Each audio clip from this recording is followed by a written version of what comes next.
Hello everyone, I'm Shubham. In this video, we'll walk through the Campaign Summary Dashboard, your go-to place for understanding how your campaigns are performing. First, let's begin from the main dashboard.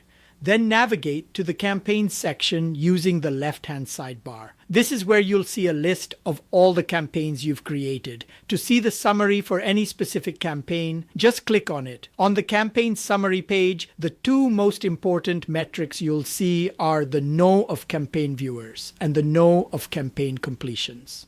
No of Campaign Viewers shows the total number of users who saw your campaign, and No of Campaign Completions shows the total number of users who successfully finished the campaign, such as submitting a form or finishing a quiz. This gives you your completion rate. Scroll down to the User Inputs Total Submission table. This displays the actual data submitted by your users, like their rating, email, and any comments they provided. You can easily adjust the time period for the data you see by using the drop-down menu, which currently says last 7 days. Let's change this to last 30 days to see a wider range of submissions. Finally, you can download all of this user data as a CSV file by clicking the Download as CSV button.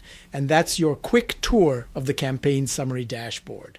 I hope you found this helpful. We'd love to hear your feedback on this feature, so please don't hesitate to reach out to us. Thank you for watching.